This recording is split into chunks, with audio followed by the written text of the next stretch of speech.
Welcome to the HCI family of podcasts. We're your source for personal, professional, and organizational growth and development. We share our own original research, explore industry trends, and interview executives and thought leaders from across the globe. Join us for practitioner-oriented content around all things leadership, HR, talent management, organizational development, and change management. Maximize your personal and organizational potential with the HCI family of podcasts.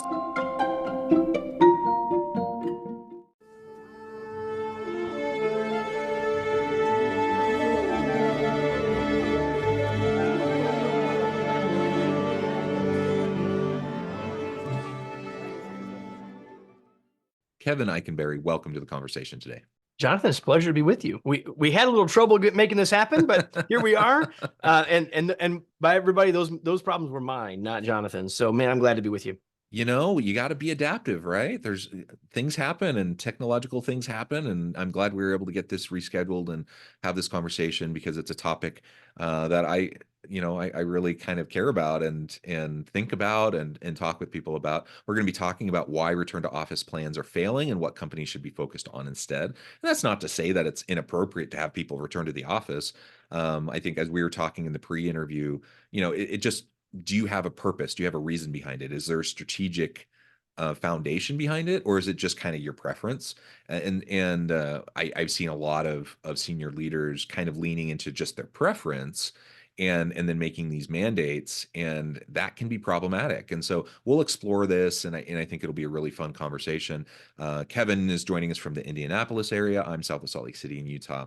As we get started, I wanted to share Kevin's bio. Kevin Eikenberry is a recognized world expert on leadership development and learning and is Chief Potential Officer of the Kevin Eikenberry Group. In the last 30 years, he has helped organizations across North America and leaders from 53 countries on leadership, teamwork, and communication and more.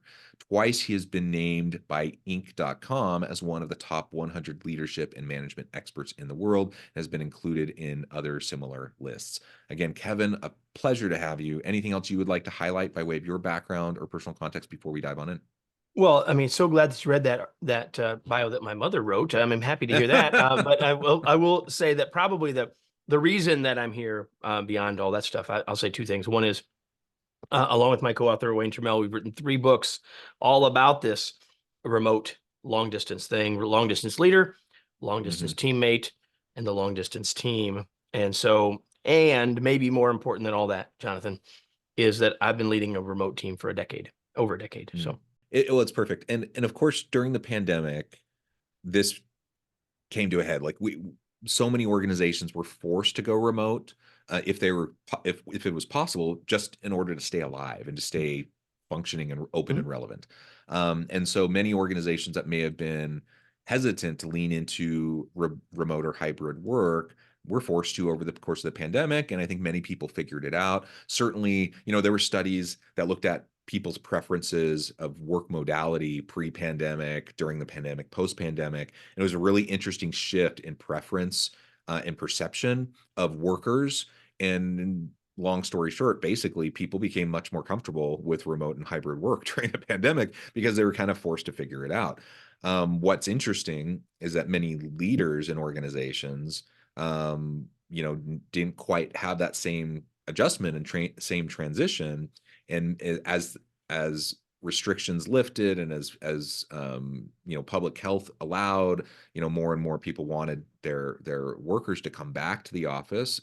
And this happened amidst this dynamic where people realized, oh my gosh, like the flexibility and the freedom involved with remote work and like being able to live anywhere and not having to commute 2 hours a day and, blah, blah, blah, like all these benefits that people recognized after having, a taste of it, they didn't necessarily want to go back to work. So all of this has been influenced heavily by didn't want to go back to the office. We got to make sure we're not saying they want to go back to work. They were working. Let's hope. To a physical workplace in the office. Yes, absolutely. And so while this has been shaped largely, at scale because of the pandemic, you make an important point. This isn't new. Like remote work, hybrid work has been happening for forever. You've been running a fully remote team for over a decade. You said, I know people who have been working remotely or been running remote companies, remote teams for decades. And you can go back in time and, even 4 or 5 decades ago, there were jobs that were remote jobs, telecommute jobs, Well, and and lots of sales and lots of lots of salespeople, sales, obviously. right? Yeah, Right. absolutely. And And let's so go back this, even further. yeah, Genghis Khan, exactly. And so Genghis the point Khan is, managed half of the, led half of the yes, known world and never had a WebEx meeting, never had a Zoom call. that's right. And so the point is, let's recognize that, yes, is this more at the forefront of people's minds, and does it impact more people today than it did pre-pandemic? Absolutely. But these are all dynamics that have been in existence, and we've been trying to figure out how to utilize existing technologies as they're emerging over time. There's new tools to help us do it better, more effectively. All of that's true. So then it raises the question, why all of these return to office mandates that we've been seeing in recent months and in the last year or so? And does it make sense? Is it the right move? And obviously, the answer is it depends. Is it the right move? It depends on the organization. It depends on what you're doing, what your product or service is. It depends on the type of work your people need to do. It depends, certainly.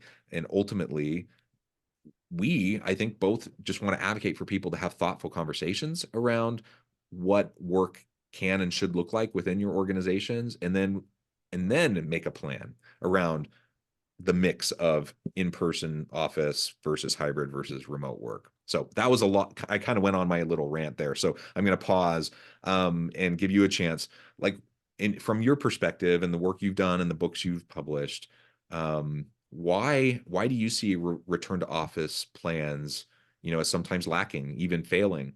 And what would be a better focus for leaders?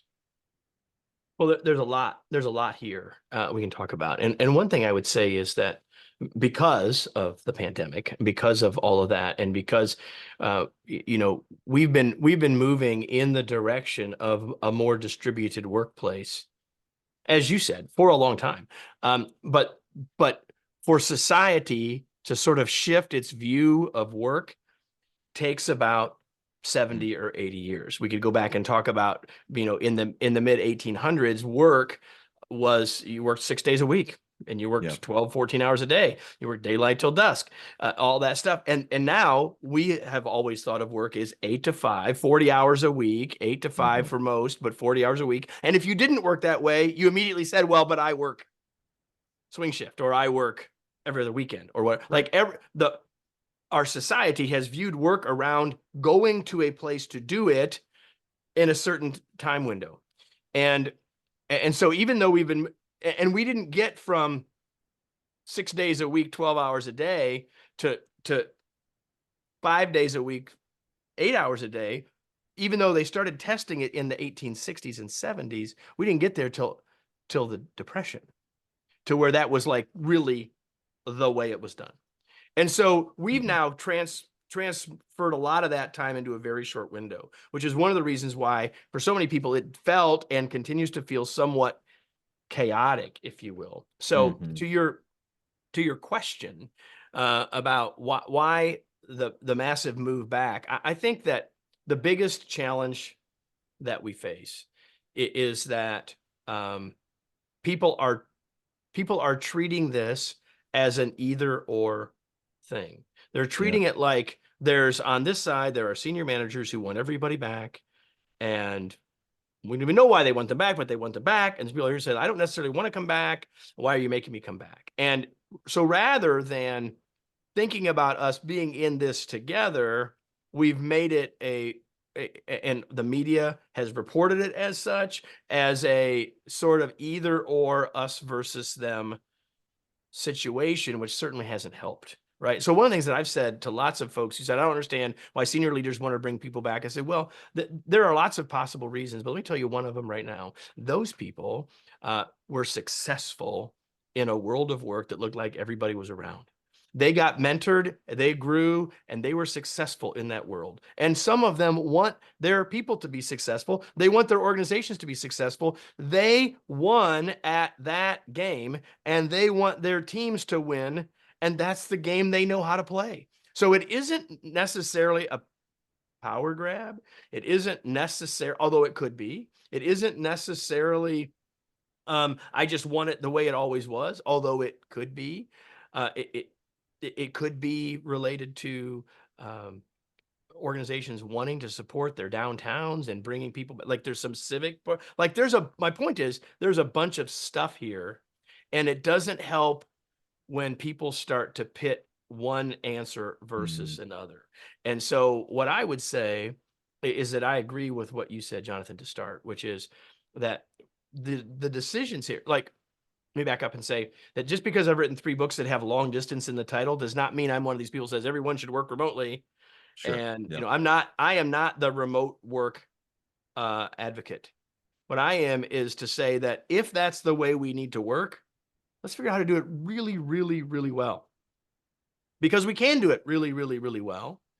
But it really should be based on the work Yeah. of the organization and the work of the team. Really, it's not an organizational decision. It should really be a much more granular decision than that.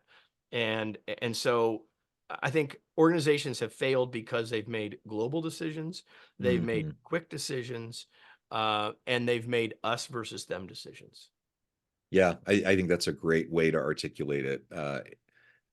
Making the more micro level decisions, I think, is really important, and it's one of the reasons why I think kind of these general return to office mandates don't work, is simply because you have just vastly different circumstances amongst different parts of the company and amongst different team members and teams and different units, doing different types of work. And so 100%. it may make all the sense in the world for certain parts of your business to be in person pretty much all the time. Maybe not all the time, but most of the time. And that is fine, and be able to articulate that and be able to explain why you feel that way as a leader.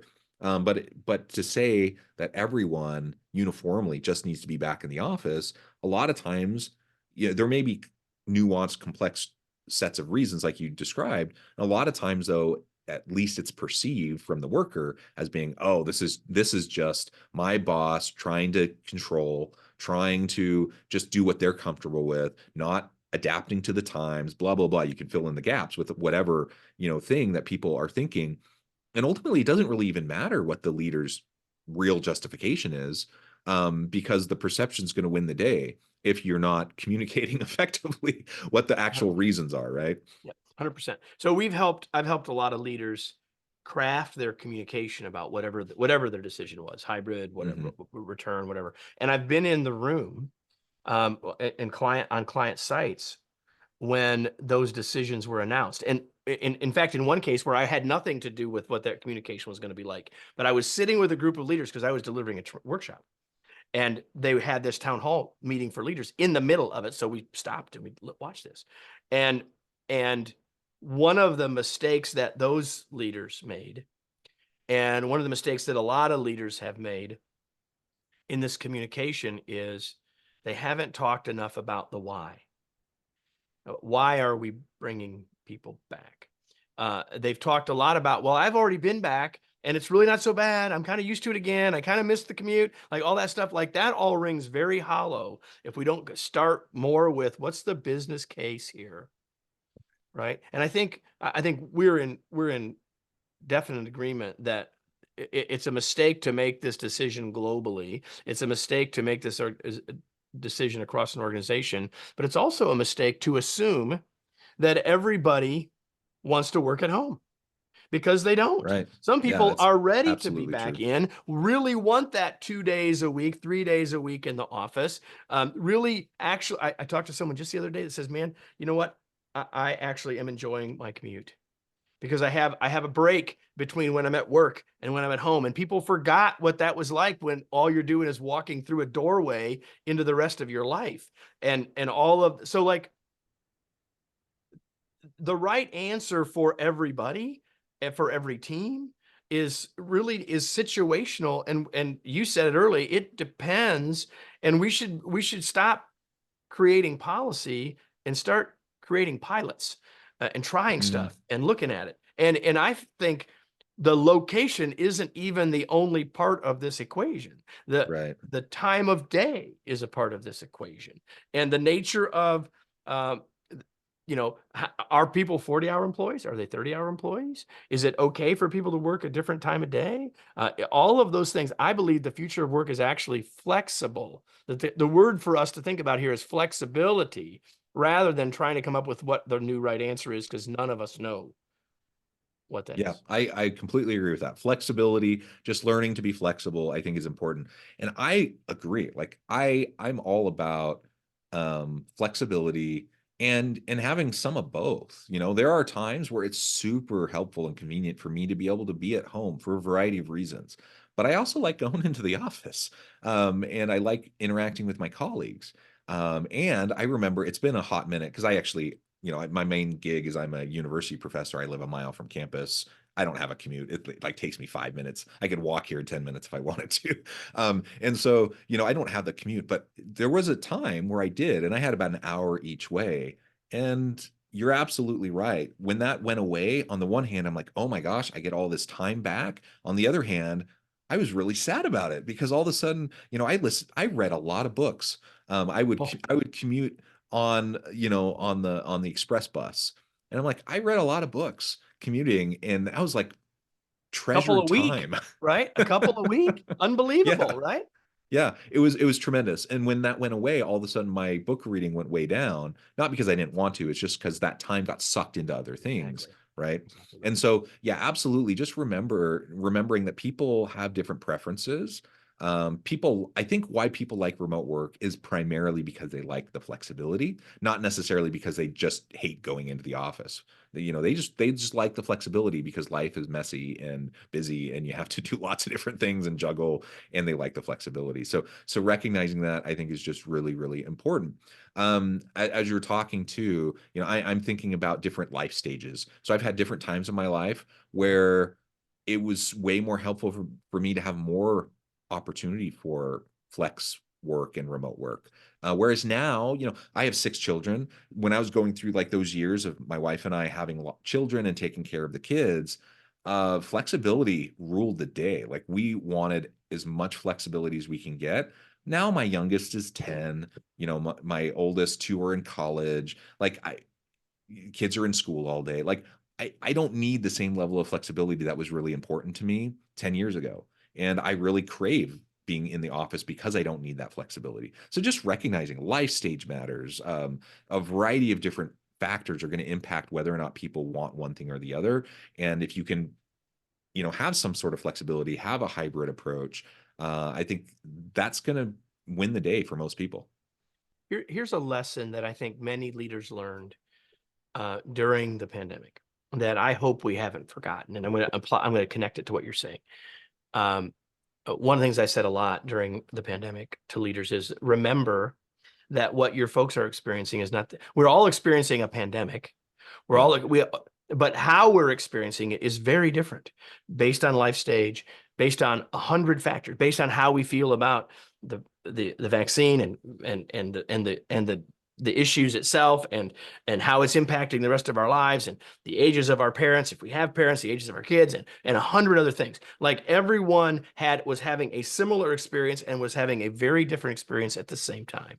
And I think many leaders figured out that they needed to be more empathetic, and they figured out how to listen and understand those differences.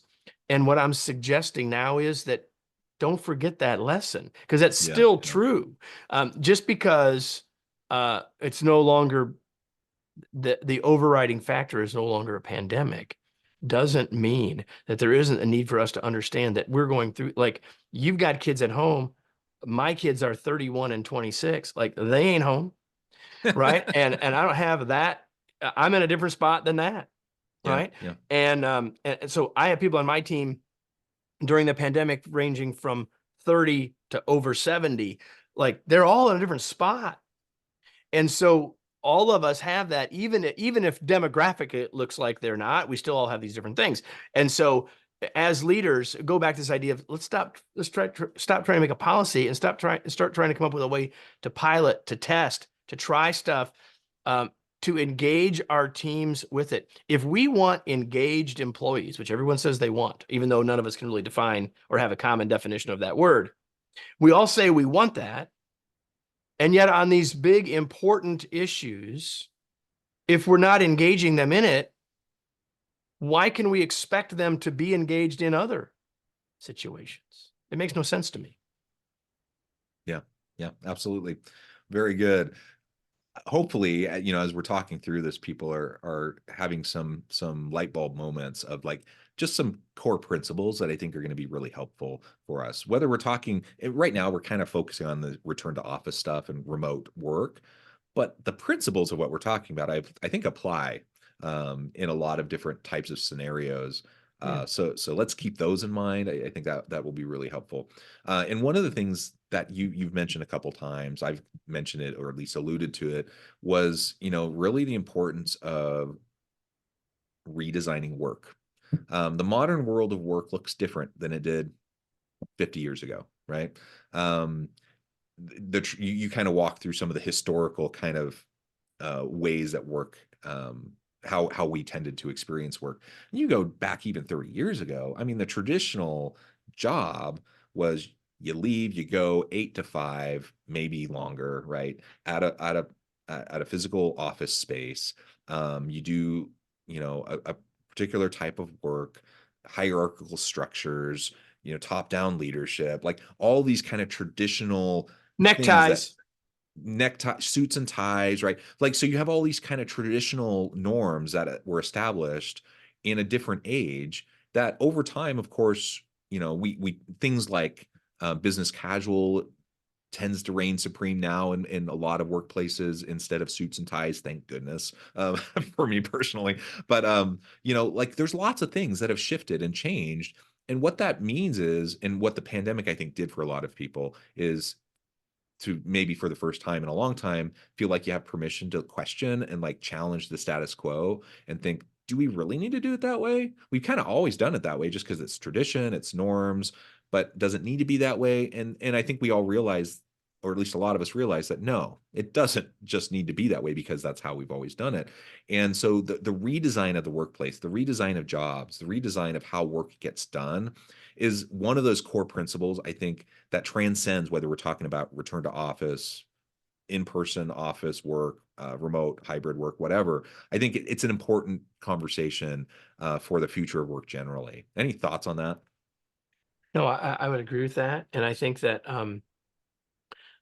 that we need to think about it collectively on our team. If I'm a leader, if you're listening to us and you're a senior leader, a senior executive, you're looking at this through a different lens, and you can think about that from your perspective. But if you're with us today and you're a leader in the middle of the organization, or you're a frontline supervisor, even frontline leader, there are still things here for you to think about, not in terms of the overall principles, but in what ways can we engage with our folks to think about how we can get great results regardless of where, and how does location or proximity need to play into us getting those great results? Because ultimately, one of the challenges that we've faced here is that we've framed productivity incorrectly. We've said productivity equals activity, when really productivity equals accomplishment. And so if we make sure as leaders, whatever level we're at, that we're measuring and thinking about, are we accomplishing the things we need to accomplish to make our business, our team successful? And how can we create ways to do that give people flexibility? If we can, then let's do that. And if that flexibility includes the location, great. And if that flexibility includes the time of day, great. And whatever that looks like. But, and here's what I will say, that most of your folks, if they really understand that, and they feel like they've been heard in that, will be fine with coming to the office some of the time, as long as they know the why of that. Yep. They may not love it, may not be their first choice, doesn't mean they won't do it, as long as we have a crystal clear understanding of why we're doing that, the context for doing that, and we're framing it all around what we're accomplishing, not just, are we all working? Yeah. Yeah.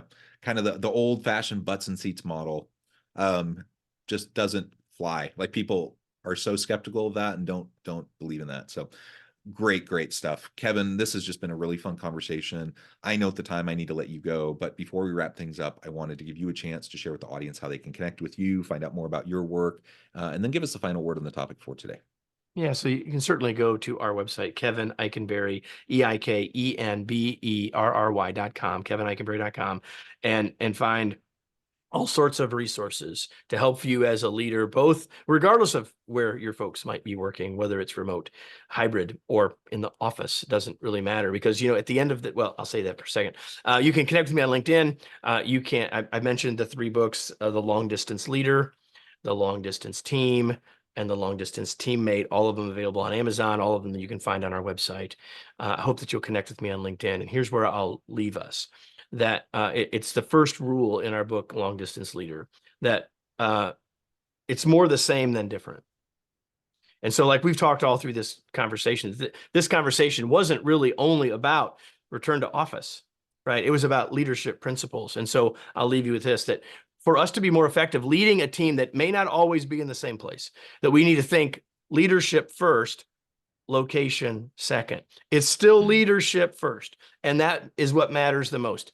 If our folks aren't all in the same proximity with us every day, there are nuances that matter, but it's still leadership first, location second.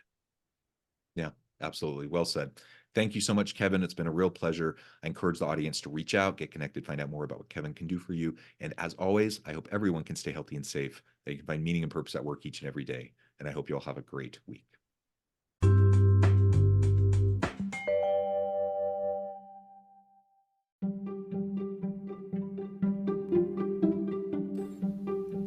Thanks for joining us for this episode of the podcast. We hope you stay healthy and safe, and please join us again soon.